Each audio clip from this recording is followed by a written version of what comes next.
صل وسلم على سيدنا محمد مفتاح باب رحمة الله عدد ما في علم الله صلاة وسلاما دائمين بدوام ملك الله وعلى آله وصحبه عدد كل ذرة ألف مرة. سبحانك اللهم لا علم لنا إلا ما علمتنا إنك أنت العالم الحكيم. ربي اشرح لي صدري ويسر لي أمري واحلل عقدة من لساني يفقه قولي واهدي قلبي وسدد قولي بحق عبدك وحبيبك سيدنا محمد النبي الهادي صلى الله عليه وآله وسلم. نوينا التعلم والتعليم والتذكر والتذكير والنفع والانتفاع والإفادة والاستفادة والحث على التمسك بكتاب الله تعالى وسنة رسوله صلى الله عليه وآله وسلم والدعاء إلى الهدى والدلالة على الخير ابتغاء مرضات الله وقربه وثوابه سبحانه وتعالى. اللهم إنا نسألك العلم اللدني والمشرب صافي الهنية وهاب يا غني وهاب يا غني. اللهم أغننا بالعلم وزينا بالحلم وأكرمنا بالتقوى وجملنا بالعافية يا أكرم الأكرمين ويا أرحم الراحمين. اللهم إنا نسألك فهم النبيين وحفظ المرسلين وإلهام الملائكة المقربين يا رب يا كريم يا رب يا رحيم. وصلى الله على سيدنا محمد النبي الأمي وآله وصحبه وسلم والحمد لله رب العالمين. رضي الله عنكم. وقال سيدنا الإمام قطب الدعوة والإرشاد وغوث العباد والبلاد الحبيب عبد الله بن علوي بن محمد الحداد رضي الله عنه ورحمه ونفعنا به وبعلومه في الدارين آمين. إلى أن قال ومن الغفلة أن يقرأ العبد القرآن الكريم أو يسمعه فلا يتدبره ولا يتفهم معانيه ولا يقف عند أوامره وزواجره ومواعظه وقوارعه وكذلك أحاديث الرسول صلى الله عليه وسلم وكلام السلف الصالح رضوان الله عليهم. Alhamdulillah, melanjutkan daripada pembahasan kitab Nashihud Diniyah. Kemarin terakhir insyaallah sebelum yang terakhir yang kita bahas yaitu mengenai al-qalbul qasi wal qalbul ghafil, hati yang keras dan hati yang lalai.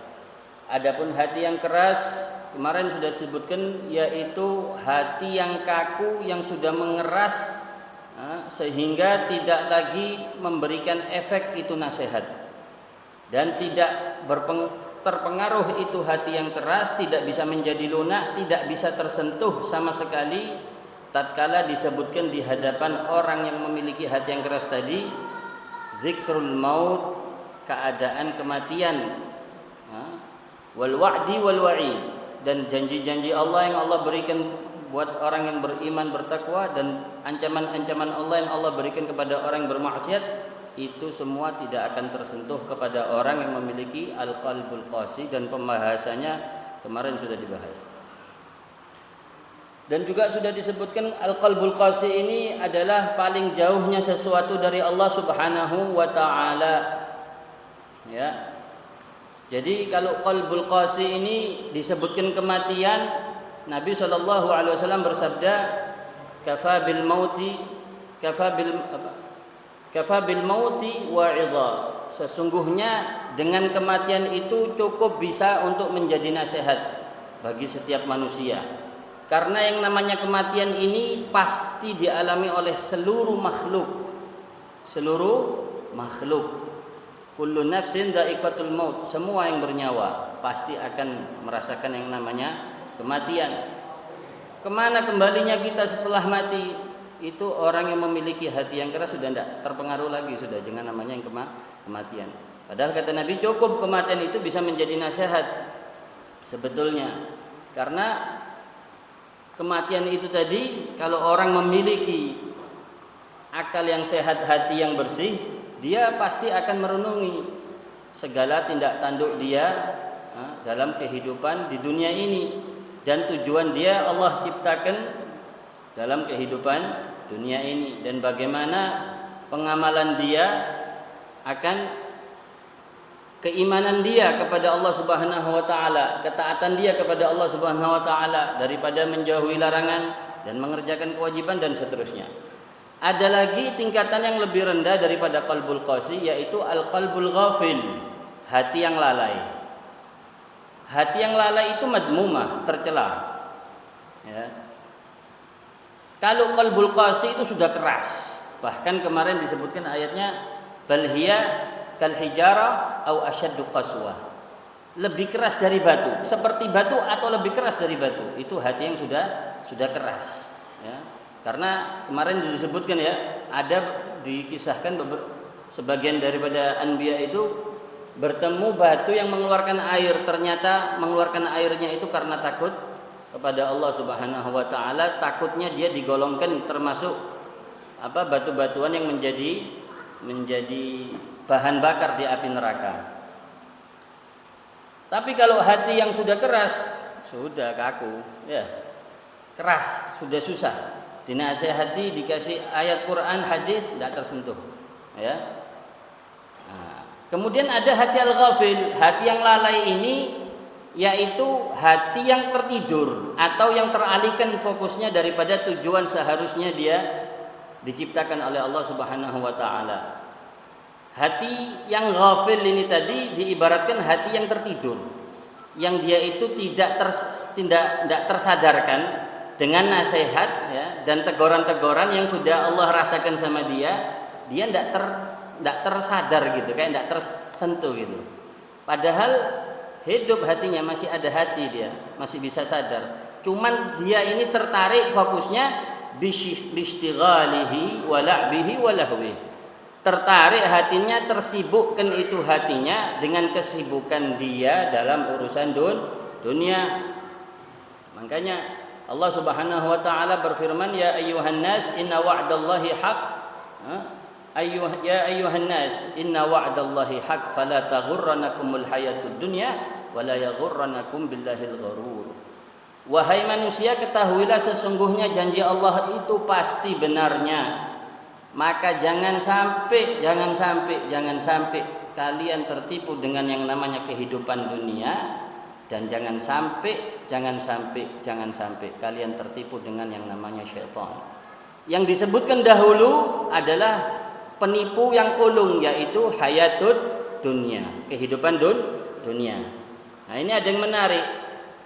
Sebagaimana kisah yang sudah kita baca ya dalam syarah Arba'in kemarin, yang orang menemani Nabi Isa itu, seluruh mukjizat yang dinampak di depan matanya, mulai Nabi Isa menyembuhkan orang buta, menyembuhkan orang bisu, sampai orang lumpuh, sampai menghidupkan orang mati beberapa kali di hadapan orang tadi ini, karena sudah kadung cinta sama dunia. Yang roti dulu Pak, tidak ngaku ya. Saking karena sudah cintanya dunia, sampai efeknya mukjizatnya seorang nabi pun tidak ngefek. Itu bahayanya dunia. Nah, di sini di dalam kitab Fusulul Ilmiah, Al-Habib Abdullah bin Al-Haddad juga menerangkan mengenai apabila seseorang itu mengenal dengan betul dan mau menggunakan akal sehat dan hatinya yang bersih di dalam kehidupan dunia ini. Sebetulnya ini bukan cuma bocoran Pak, dikasih gamblang mengenai hakikat kehidupan dunia. Bukankah Allah Subhanahu wa taala sudah berfirman, "Wa mal hayatud dunya," dan tidaklah kehidupan dunia itu illa la'ib. Wa mal hayatud dunya illa la'ib. Tidaklah kehidupan dunia itu hanya isinya la'ib, permainan.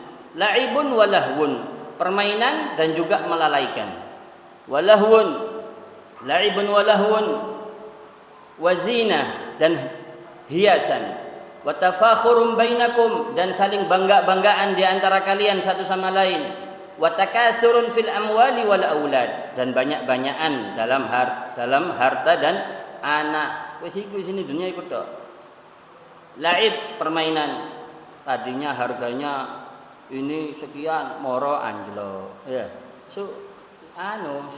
Dolinan urip ning dunia ini ya sebetulnya. Sedangkan akhirat itu adalah tujuan kehidupan kita, yang dimana sudah dijelaskan oleh baginda Nabi, Siapa orang memperbaiki hubungannya dia sama Allah, Allah perbaikin hubungannya dia dengan manusia. Dunia ini sifatnya tabi', mengikuti. Jadi seluruh hajat kita, seluruh kebutuhan kita, baik yang sifatnya zahir, batin, ya, dunia sampai di akhirat, itu tergantung dengan ketaatan kita kepada Allah Subhanahu wa taala. Kemudian Al-Imam Al-Habib Abdullah bin Alwi Al-Haddad mengatakan di sini, "Lau ijtama'an nasu 'ala tahaqquqi bil haqa'iqil imaniyati wal 'aqliyah la aqbalu 'ala al-akhirati iqbalan sadiqan kulliyan wa la a'radu 'anid dunya i'radan tamman. Wa lam yadkhulu fi syai'in min asbabiha illa 'inda darurah biqadri darurah." Kalau seandainya keseluruhan manusia ini semuanya Allah takdirkan ijtama'a 'ala tahaqquq bil haqa'iq, semuanya mengenal yang namanya hakikat kehidupan, ya, seandainya ditakdirkan seluruh umat manusia ini kenal ma'rifat dengan yang namanya hakikat kehidupan ini tadi, hakikat keimanan, baik secara iman atau akli, maka mereka semua pasti akan murni menyibukkan diri mereka alal akhirah, atas urusan-urusan yang bersifat akhirat, iqbalan shadiqan kulliyan, dengan penghadapan penuh akan urusan akhiratnya dengan shadiq, keseluruhan total, menghadap total dengan urusan yang berkaitan dengan akhirat. Karena duniamu katut, akhiratmu benar, duniamu katut, kan gitu. Makanya Nabi SAW menjelaskan, bukan dalam hadis itu, Al-Kayyis, orang yang pintar itu adalah orang yang paling banyak mengingat mati, yang paling bagus mempersiapkan kematiannya dan beramal untuk akhiratnya setelah dia meninggal. Ya, itu orang yang cerdas. Jadi kata Imam Haddad, kalau semua orang ini mengenal hakikat keimanan secara keimanan dan akal yang sehat, mereka semua akan menghadap ke akhirat secara utuh, dan mereka semua akan berpaling daripada urusan duniawi i'radan taman, dengan berpaling dengan sempurna, tidak ngurus jangan duniawi. Kalau mereka tahu hakikatnya keimanan, ya, baik secara iman dan secara akal. Jadi kehidupan dunia kita ini betul-betul tergantung keadaan hubungan kita sama Allah Subhanahu wa taala. Ya. Kemudian, dan mereka tidak akan mau memasuki di dalam atau berkecimpung di dalam urusan dunia kecuali hanya urusan-urusan yang sifatnya daruri, yang wajib. Kalau seandainya tidak saya kerjakan saya berdosa atau saya bisa binasa, maka itu hanya itu yang mereka kerjakan. Selebihnya untuk akhirat. Nah, tapi kalau semuanya kayak gitu, kata Imam Haddad, yad'u ila kharabid dunya wa adam istiqamati syai'in min umuriha. Itu akan menjadikan dunia ini cepat rusak, ya, tidak makmur dunia ini. Tidak ada kemakmuran kayak gini. Jadi semuanya akhirat tok, ya wis. Setan pengangguran, Pak. Ya. Iblis pengangguran, tidak payu iblis. Nah, wah, kenapa kok seperti itu ya, Beb ya? Ini adalah masyiatu al-ilahiyatu wal iradatu al-azaliyatu qad sabaqat. Ini adalah kehendak al-ilahiyah, kehendak Allah sebagai Tuhan semesta alam, sebagai Rabbul Alamin, dan keinginan Allah di dalam mengatur ini seluruh semesta alam yang sudah Allah tentukan dari zaman azali, dari azali. Paham ya?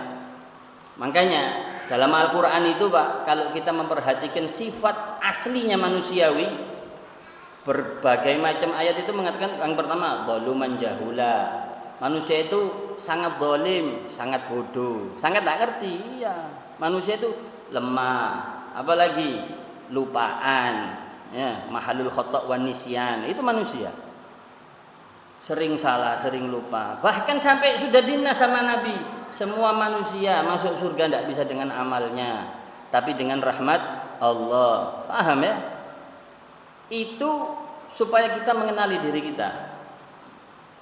bagaimana kelemahan kita ini. Makanya ilmu yang dikatakan bermanfaat itu adalah ilmu yang menambah rasa pengetahuan diri kita akan kelemahan diri kita sendiri.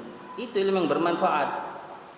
Ilmu yang bermanfaat itu adalah ilmu yang menambah rasa takut kita kepada Allah. Karena buahnya daripada ilmu adalah al-khasyah, takut kepada Allah.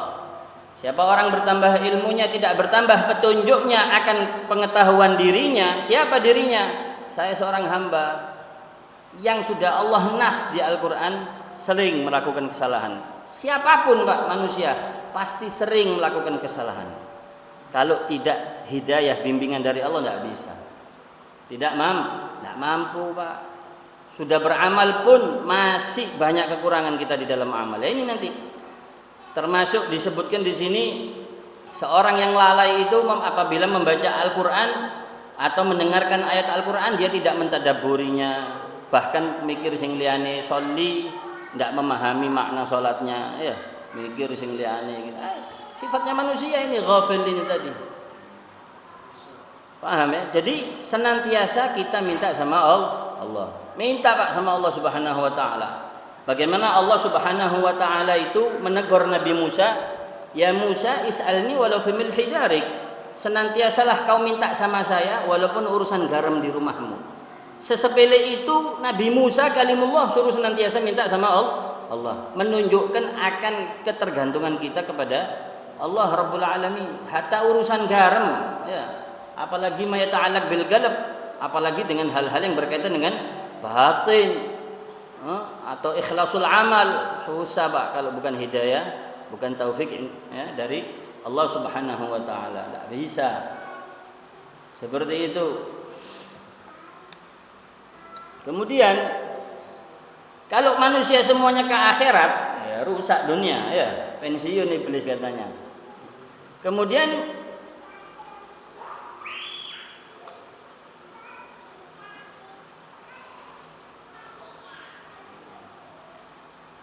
dan dalam sebuah hadis disebutkan oleh baginda Nabi sallallahu alaihi wasallam, ad-dunya daru man la daralah. Dunia ini adalah rumahnya orang yang tidak punya rumah dan hartanya orang yang tidak punya harta.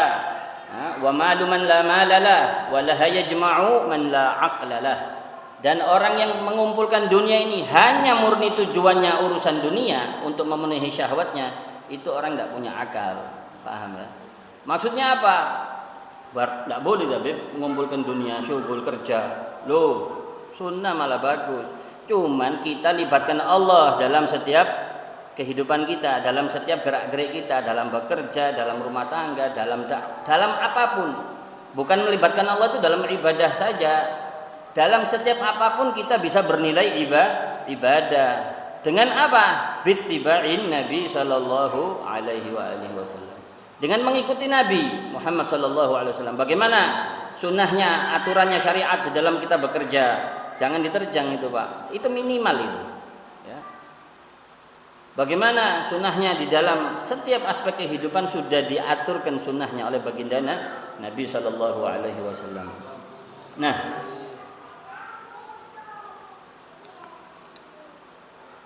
dan berkata Al-Imam Hasanul Basri. Al-Imam Hasanul Basri ini adalah sayyidut tabi'in, pemimpinnya para tabi'in. Tabi'in ini qarn ats-tsani, kurun kedua setelah sahabat, ya. Yang dimana beliau langsung belajar kepada para sahabat baginda Nabi sallallahu alaihi wasallam ridwanullahi alaihim, ya. Berkata Sayyidina Al-Hasan Al-Basri, "Laulal hamqa lama umirat ad-dunya." Kalau bukan karena sebab orang yang bodoh, ya, karena kejahilan manusia, dunia ini cepat rusaknya karena tidak diurus, ya. Tidak ada yang mau ngereken, semuanya menghadap ke Allah, ya cepat dunia ini binasanya, ya. Jadi tidak salah ya, ada pepatah orang kalau banyak amal solehnya cepat dipanggil sama Allah, ya bisa jadi, ya. Ya alhamdulillah tepai amal soleh dipanggil. Bukankah memang tujuan kita mati Pak, ya mau tuwek mau muda semua mati, mau kaya miskin semua mati, mau pejabat mau orang biasa semua mati, dan mempertanggungjawabkan semua perbuatannya masing-masing seluruhnya. Dan berkata wa qala ba'du salafus salih, berkata sebagian salafus salih daripada auliya salihin rahmatullahi alaihim, semoga rahmat Allah atas mereka, khuliqa ibnu adam ahmak, anak Adam itu alias umat manusia itu diciptakan dalam keadaan bodoh, memang tak ngerti apa-apa manusia ini, ya. Walaula dzalika lam yahnahul 'aish, dan kalau bukan karena kebodohan itu, ya, mereka tidak akan merasa nikmat dalam kehidupan di dunia ini. Paham ya? Kalau manusia itu tidak pinter semua, pinter yang diakui Allah loh ya, mereka tidak akan tenang hidup di dunia ini. Lam yahnahul 'aish, mereka sumpah terus kangen, masyghulun bil habib, ya, masyghulun bir rabb, masyghul dengan kekasihnya, dengan Tuhannya, dengan baginda Nabi sallallahu alaihi wasallam. Akhirnya mereka meninggalkan interaksi dengan yang lainnya nantinya. Paham ya? Jadi berkata sebagian salafus saleh, anak Adam itu diciptakan dalam keadaan bodoh. Kalau mereka itu tidak bodoh, mereka tidak akan merasa tenang dalam kehidupan dunia ini. Ya. Kemudian termasuk rahmat ilahi, termasuk rahmatnya Allah, Allah mengkhususkan ba'dul ibad bikamalil yaqdah wa tafattun li haqa'iqil umur. Nah, kemudian baru Allah memberikan rahmatnya yang langsung Allah berikan dari sisinya, ya, yang Allah khususkan kepada sebagian hamba Allah dengan kesempurnaan kesadaran diri. Nah, aulia sholihin itu kesadaran dirinya paling tinggi, Pak. Orang yang saleh itu, yang mengamalkan ilmunya karena Allah itu, aulia sholihin itu yang takut sama Allah itu dalam keadaan yaqdah taman, ya, dalam keadaan sadar yang sempurna. Allah berikan itu rahmatnya kepada sebagian hambanya, kecerdasan secara hakiki, ya, untuk segala urusan kehidupannya. Jadi mereka betul-betul orang-orang salihin ini tadi mencurahkan waktunya untuk kehidupan akhiratnya, untuk Allah, ya.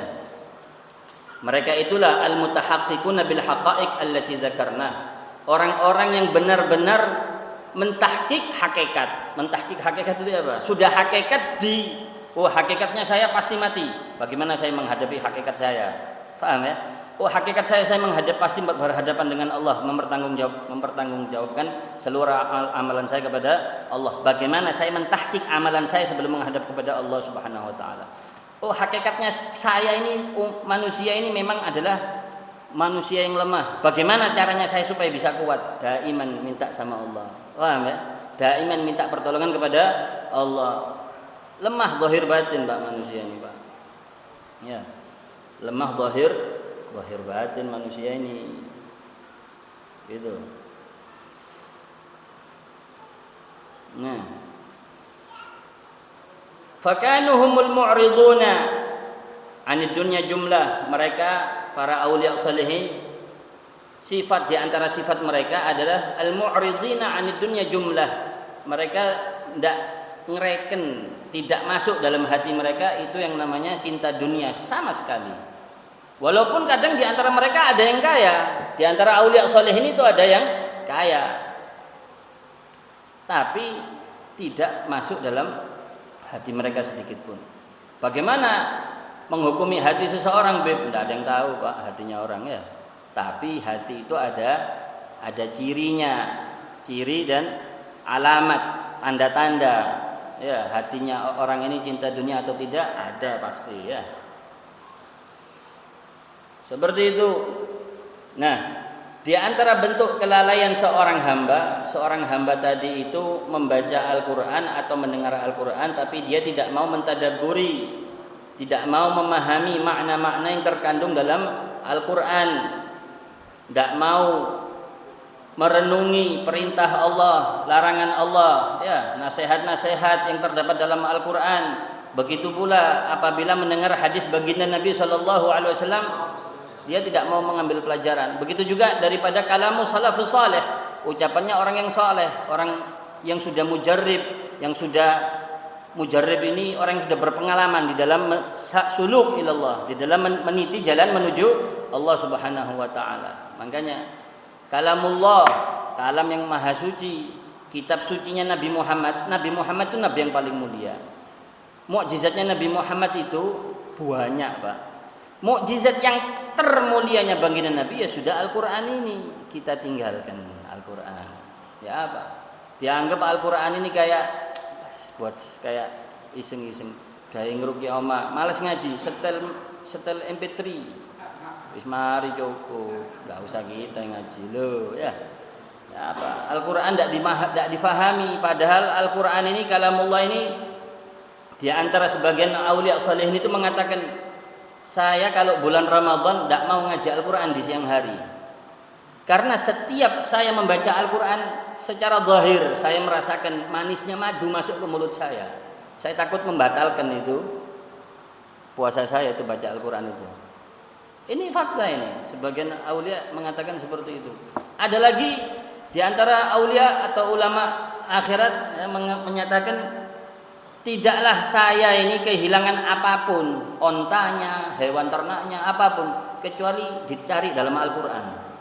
Bisa ketemu. Loh, ini bukan ilmu kasyaf, bukan ilmu wahbiyah pemberian dari Allah berupa kasyaf, tidak. Ini ilmu katon, ilmu yang dipelajari ini. Paham ya? Dari Al-Quranul Karim. Sumbernya kemuliaan umat Islam itu Al-Quran, Pak. Ya, semua ilmu di dalam Al-Quran. Induknya ilmu ada di Al-Quran. Jangan jauh-jauh dari Al-Quran. Membaca Al-Quran ya, yang tidak lancar pun justru kata Nabi SAW, siapa orang yatakta itu rodok soro ilate moco Quran itu kayak angel, tapi dia tetap semangatnya tinggi untuk membaca Al-Quran. Falahu ajran, baginya dua pahala membaca Al-Quran dan pahala berusaha itu tadi untuk selain mendapatkan pahala di dalam mengaji Al-Quran per hurufnya itu 10 dan seterusnya. Ya. Jadi ala kulli hal di dalam membaca Al-Quran, membaca hadisnya baginda Nabi, ya, itu kita betul-betul usahakan merenungi maknanya, memahami, ya. Seperti itu.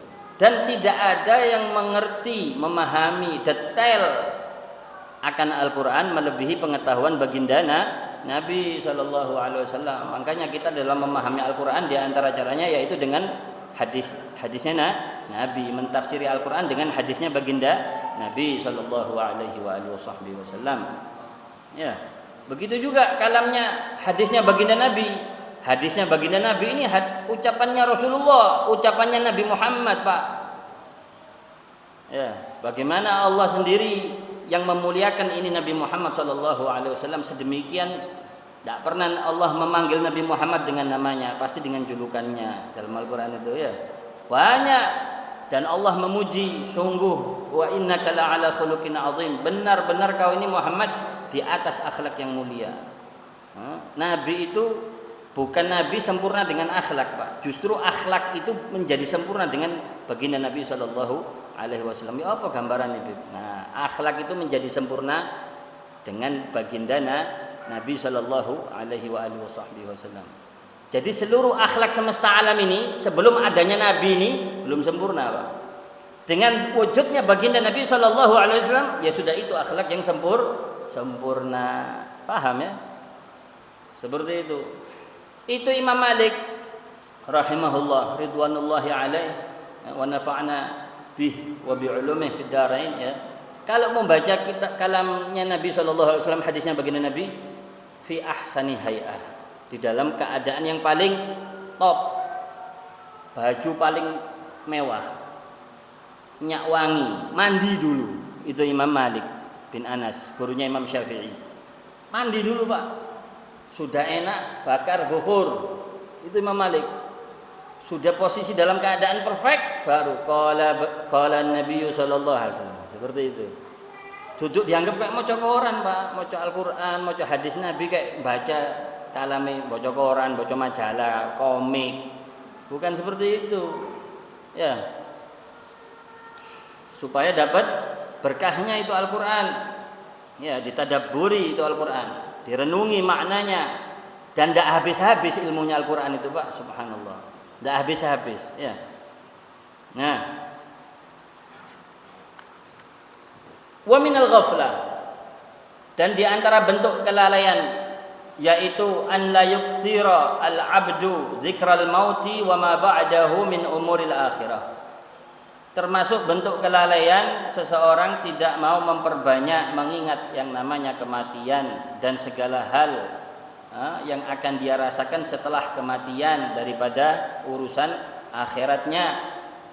Dan bagaimana ahwalil ahli sa'ada wa ahli syagawah fiha, keadaan orang-orang ahli surga dan ahli neraka setelah kematian itu bagaimana, orang yang beruntung dan yang celaka itu bagaimana ya, itu tidak dipelajari. Bagaimana caranya saya supaya bisa selamat nanti di akhirat, gitu. Itu yang harusnya. Bukankah sampean kalau mau memprogram kehidupan sampean dengan cara, yang penting nanti kedepannya saya tembus ini, biarpun sekarang masih dulu prosesnya, gitu kan? Sama Pak, hakikatnya kehidupan kita yang disebut nikmat itu nanti ma ba'dal maut. Ya. Kalau di dunia ini Pak, mau cari tenang, enggak ono. Makanya sampai Jibril itu sekali waktu heran Nabi, ngeliat Jibril ketawa. Apa kau ketawa Jibril? Kata Nabi. Saya heran sama orang ini yang sudah tahu mau mati tapi masih bisa ngakak di dunia. Jibril. Katanya Jibril, saya heran sama umat manusia ini. Sudah tahu mati masih bisa cengengesan di dunia. Seperti itu ya. Ya bukan nakut-nakuti nih Pak, supaya kita maksudnya jangan kita sia-siakan kehidupan kita di dunia ini. Bagaimana Pak? Urusan dunia ini ya, urusan pelanggaran kepada Allah ini ya. Laha makasabat wa 'alaiha maktasabat. Baginya setiap manusia yang mempunyai nafas tadi itu, apa yang sudah dikerjakan daripada ketaatan, wa 'alaiha maktasabat, dan baginya juga dosa-dosa, pertanggungjawaban yang sudah dia kerjakan daripada perbuatan dosa. Coba kalau kita pikir Pak, ketaatan ini yang Allah berikan sama kita ini enteng, gampang, ganjarannya gede. Bahkan nilai yang kita keluarkan daripada duniawi ini harta benda sedikit untuk menggapai ridhonya. Bagaimana Nabi bersabda, subhanallah tamla'ul mizan. Dengan kita mengucapkan kalimat subhanallah, itu yang makhluknya Allah yang namanya mizan yang besarnya bumi langit dimasukkan mizan itu entek Pak. Saking besarnya ini yang namanya mizan. Seorang hamba mengatakan subhanallah, Allah jadikan penuh timbangan kebaikan dalam satu mizan itu tadi. Murah tidak? Murah sekali. Daripada kita kotori mulut kita dengan ngerasani orang, mentransfer pahala kita sama orang lain, ya apalagi ngerasani, ojo ngerasani, berbicara yang sia-sia saja. Eman ya. Bagaimana kata Nabi SAW, siapa orang man qara'a jazallahu anna sayyidina Muhammadan sallallahu alaihi wa alihi wasallam ma huwa ahlu. Salawat itu, jazallahu anna sayyidina Muhammadan ma huwa ahlu. Orang membaca itu kata Nabi, maka Allah akan mengutus 1000 malaikat, 70 malaikat yang memintakan istighfar buat orang tersebut selama 70 hari. Satu kali kita membaca jazallahu anna sayyidina Muhammadan sallallahu alaihi wasallam ma huwa ahlu, Allah jadikan 70 malaikat selama 1000 hari mintakan istighfar buat kita. Ya kalau disingkat ya 70.000 malaikat sehari. Ya, kalau 10 kali 70.000 malaikat 10 hari. Kalau 100 kali 70.000 malaikat mintakan istighfar kepada Allah untuk kita selama 100 hari. Loh, itu bisa kita baca hanya dengan berapa menit. Mulia tidak waktu ini? Mulia. Berharga tidak? Berharga, sangat berharga. Sampai Allah jadikan sumpah itu yang namanya masa itu. Wal asri, demi masa. Loh, ojo sibuk sama dunia Pak, sampai hatta urusan sepele duniawi, jabatan piro sih gajine berapa, sampai carok mateni wong, ya Allah. Ya eman Pak, eman sekali, eman. Waktu yang kita gunakan sia-sia, apalagi sampai mendolimi orang. Nah ini ada sebagian kalam hikmah ya, yang sangat indah ini ya. Jadi pernah ditanya, su'ila ba'duhum an a'dalin nas wa ajwarin nas wa aqyasin nas wa ahmaqin nas wa as'adin nas wa ashqan nas. Sebagian di antara ulama itu pernah ditanya siapa orang yang paling bijaksana, kemudian siapa orang yang paling cerdas, kemudian siapa orang yang paling beruntung, kemudian siapa orang yang paling celaka. Dijawab, a'dalun nas man ansaf min nafsih. Orang yang paling bijaksana adalah dia yang paling sempurna di dalam mengatur dirinya. Paham ya? Ansaf li nafsih, yang paling sempurna di dalam mengatur keadaan dirinya. Waktunya tertata rapi. Oh, ba'da subuh. Makanya Allah Subhanahu wa taala bukankah sudah ngatur waktu kita itu? Itu gambaran 1 hari 5 waktu sholat. Kita atur dari waktu sholat ini tadi. Oh, ba'da sholat saya baca ini Al-Qur'an sekian juz, sekian makro, sekian lembar saja, 1 lembar saja. Sholawatnya 25 saja seandainya. Ya, atau 20 saja. Iki ele-elean, Pak. Ya. Di 100 gak kerasa lek sallallahu alaihi Muhammad, Pak. Sallallahu alaihi Muhammad, sallallahu alaihi Muhammad, sallallahu alaihi Muhammad, pendek. Itu sudah masuk 1 selawat. Selawatnya Jibril ya. Kemudian orang yang paling bijaksana adalah orang yang paling sempurna di dalam pengaturan dirinya. Orang yang paling durhaka adalah orang yang paling mendolimi orang lain.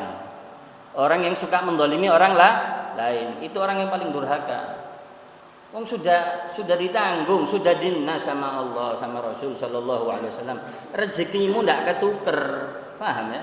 Rezekinya kita ndak bakal ketukar, pasti sudah ada ketentuannya sendiri-sendiri. Ini mulai dari dalam kandungan kita, Pak. Bikat birizkihi wa ajalihi wa syaqiyun au sa'idun bihi. Sudah ditentukan semua sama Allah. Tinggal jadi kita ini jangan ngurusi urusannya Allah. Paham ya? Jangan ngurusi urusannya Allah. Loh, saya ditentukan Allah termasuk ahli neraka apa ahli neraka, Bib? Karena ada hadisnya Nabi. Ya, sekali waktu Jibril datang kepada baginda Nabi, "Ya Muhammad, hada asma min ummatika min ahli nar, min ahli jannah, la yazidun wa la yanqusun. Wa hada asma'u ummatika min ahli nar, la yazidun wa la yanqusun." Wahai Muhammad, ini nama-nama umatmu daripada ahlul jannah, tidak bakal tambah, tidak kurang. Ini nama min ahli nar, tidak tambah, tidak kurang. Faham ya? Nabi sudah tahu, Pak. Bahkan diantaranya kata Nabi, penduduk neraka daripada umatku ini yang tumbuhnya dari rumah muslimin. Maksudnya dari kecilnya terdidik dengan agama Islam. Bahkan yang min ahli jannah diantara umat Nabi yang tumbuhnya dari kalangan kufar bahkan sebagai. Ini loh hidayahnya Allah. Makanya Pak Al-Afu ya, dengarkan baik-baik. Ini nasihat buat semua, buat termasuk kita semua. Bagaimana para aulia salihin, ya, para aulia al-aqtab, ya, seluruh walinya Allah ini Pak, seluruh anbiya bahkan takutnya sama Allah itu karena sifat jaiznya Allah yang satu itu loh Pak, yang dimana Allah berfirman yamhullahu ma yasha'u wa yusbit wa indahu umul kitab la yus'alu amma yaf'alu wa hum yus'alun. Itu Pak, Allah maha mampu untuk menetapkan apa saja yang Allah tetapkan, dan Allah maha mampu untuk menghapus apa saja yang Allah mau hapus. Tidak ada yang berhak menanyai Allah, kenapa ya Allah kok? Tidak ada. Wahum yus'alun, tapi mereka yang akan ditanyai oleh Allah Subhanahu wa ta'ala. Allah Rabbul Alamin kok mau kau tanyai, mau kau. Nah ini loh, ini yang ditakutkan oleh para anbiya. Bukankah Nabi Zakaria waktu mau dibunuh oleh kaumnya, Nabi Zakaria waktu mau dibunuh oleh kaumnya masuk ke pohon, sembunyi di pohon. Karena abahnya Nabi Yahya sudah dibunuh, anaknya harus dibunuh juga ini sama Yahudi ini ya. Sembunyi di pohon, iblis ngasih tahu itu loh, Zakaria sembunyi di pohon, patenono ae nang kono. Gergaji tekon ndukur pasti mati deh. Digergaji ya orang Yahudi. Sampai di sini Nabi Zakaria itu teriak manusiawi ya, teriak. Loro, langsung turun wahyu. Kau keluar lagi suara kesakitan dari mulutmu, dicabut sama Allah kenabianmu. Nah ini Pak, paham ya? Itu sama Nabi Zakaria lidahnya digigit Pak supaya tidak teriak. Sampai meninggalnya Nabi Zakaria alaihissalam itu, ilatnya Nabi Zakaria ini putung Pak karena gigitan, bukan karena gergajian. Bagaimana takutnya mereka akan kuasanya Allah. Makanya sabda Nabi, paling besarnya ujian di kehidupan dunia ini siapa? Para nabi dan para rasul. Jadi jangan salah Pak. Ya, dapat ujian, dapat musibah, kehidupan yang sempit, bersyukur sama Allah Subhanahu wa taala. Bersyukur dalam setiap keadaan kepada Allah Rabbul Alamin. Sampai pikir orang kaya itu tenang enggak, Pak? Malah ruwet. Loh, iya, Pak. Ketenangan bukan ada di harta, ketenangan bukan ada di jabatan. Pada padha ngelu saiki. Iya, sing duwe jabatan ambek sing dunya. Iya, ketenangan bukan di situ. Bagaimana Allah Subhanahu wa taala menyatakan alladzina amanu wa tatmainu qulubuhum bidzikrillah. Itu loh orang-orang yang beriman. Mereka terlihat bagaimana sampai ngeliat wajahnya Kiai Hamid. Wali min auliyaillah, sejuk Pak, senang mengingatkan kita kepada akhlaknya, mengingatkan kita kepada Allah Subhanahu wa taala. Paham ya? Karena apa? Bidzikrillah. Karena mereka adalah ahlu dzikir, orang-orang yang senantiasa berzikir kepada Allah. Zikir itu bukan cuma tasbih, Pak. Bukan cuma ngaji, sholawat. Semua tindak tanduk kita yang kita mengikuti sunnah baginda Nabi nilainya zikir. Duduk, jalan, minum dengan sunnahnya Nabi, zikir. Paham ya? Berpahala maksudnya. Seperti itu. Paham ya? Jadi yang ditakuti oleh para aulia saleh ini adalah sifat jaiznya Allah. Paham ya? Allah berfirman dalam Al-Qur'an, la yadlimu abda. Tidak mungkin Allah itu berbuat zalim kepada hambanya. Karena apa? Karena Allah kalau mau menghukum seseorang pasti ada alasannya, Pak. Bagaimana dalam sebuah kisah disebutkan dalam sebuah kisah itu ada seorang wali min auliyaillah, wali ini Pak, orang saleh. Ya. Mustaqim, orang istiqamah ini. Sekali waktu dia mau tahajud, Allah perintahkan malaikat turun. Ngomong sama fulan itu, hambaku yang soleh itu, bahwasanya dia min ahlin nar. Dia min ahlin nar. Turun malaikat ngabari, kau min ahlin nar, saya diperintahkan Allah untuk ngasih kabar sama engkau min ahlin nar wahai fulan.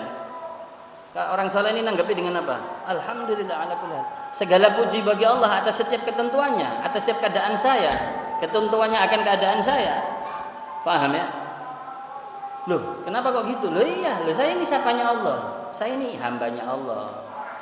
Mau kemana saya kalau tidak ke Allah? Adapun ketaatan saya taat, saya menjalankan kewajiban saya. Itu memang kewajiban saya sebagai seorang hamba.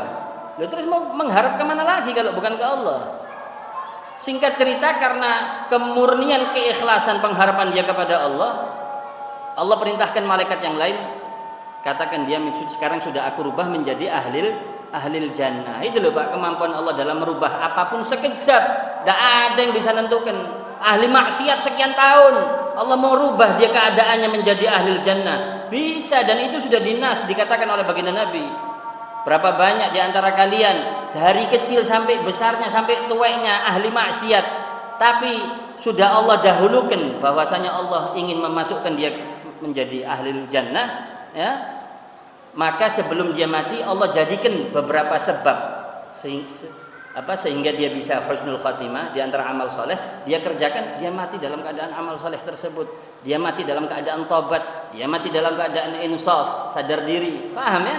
Maka dia min ahlil jannah. Seperti itu Pak.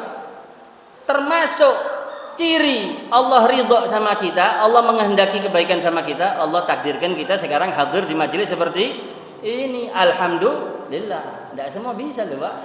Iya, tidak semua bisa. Kalau bukan kemurahan Allah, hidayah dari Allah ya. Ya, bukan cuma majelis di sini toh, di mana-mana, semua majelis datang ono lek bisa. Oh iya, lek iso ya. Ya. Seperti itu ya. Ala kulli hal. Jadi rangkumannya, jadilah kita ini seorang hamba yang jangan lalai kepada Allah Subhanahu wa taala. Senantiasa kita dalam menjalani kehidupan ini melibatkan Allah, insya Allah berkah kehidupan kita. Melibatkan Allah itu dengan bagaimana? Dengan mengikuti sunnahnya baginda Nabi. Bukan melibatkan Allah itu waktu kendaraan dzikir, bukan gitu toh Pak. Memang ada di antara sunnahnya berkendara ada doanya ya.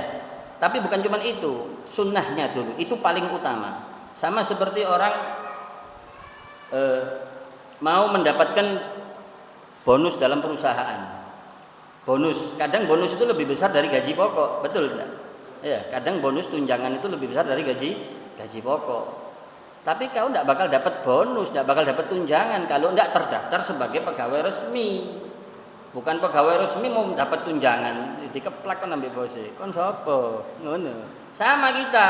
Kadang kita lebih mengutamakan yang sunnah daripada yang wajib. Yang wajib ditinggalkan, kerja yang sunnah, ngerjain yang sunnah. Nyari barokahnya aulia sholihin, orang tua dianggap sepele. Loh ini kebalik ini, Pak. Paham ya? Mau cari sholat wajibnya ditinggalkan, sholawat banyak sholawat. Yang wajib kerjakan dulu, paham ya? Baru yang sunnah, seperti itu. Yang sunnah kerjakan dulu, baru yang mubah dihiasi dengan niat yang soleh, nilainya jadi ibadah, seperti itu, paham ya? Jadi diibaratkan orang kalau mendahulukan yang wajib daripada mendahulukan yang sunnah daripada yang wajib itu, orang pakai imamah tapi bawa telanjang bawahnya, lucu ya, sama seperti itu. Nyari barokahnya aulia sholihin, ziarah sana ziarah sini, wong tua ning ngarepe moto. Loh, khusus Pak, jaminan dari Allah dan Rasulnya. Doanya orang tua untuk anaknya, tok ya, untuk anaknya, doanya orang tua untuk anaknya itu seperti doanya seorang nabi untuk umatnya. Maksudnya pasti diijabah oleh Allah Subhanahu wa taala. Ya. Jadi muliakan orang tua kita. Orang tua saya gini gitu gini. Urusannya DE ambil Allah taala. Urusan kita sebagai anak berbakti. Merendahkan diri kepada orang tua selama tidak diperintahkan melanggar aturan Allah dan Nabi. Iya orang tua itu. Paham ya? Tapi beb mangkalno ati menengo wis lek mangkalno ati. Wis khair kita orang beb cek cerewet. Wis menengo ae lek ngono ya. Ya jenenge wong tua, ya kan? Wis biasa ya. Mudah-mudahan dapat hidayah semua ya. Mudah-mudahan umat Muhammad dapat hidayah semua. Insyaallah kita termasuk orang-orang yang Allah janjikan kepada baginda Nabi, fa inni la ukhzika fihim abada, aku tidak akan mengecewakanmu wahai Muhammad di dalam urusan umatmu. Termasuk mudah-mudahan Allah kumpulkan kita bersama umat Muhammad yang tidak Allah kecewakan ya kepada baginda Nabi sallallahu alaihi wasallam. Allah jadikan kita termasuk para syuhada, orang-orang yang beruntung di dunia sampai di akhirat. Amin ya rabbal alamin.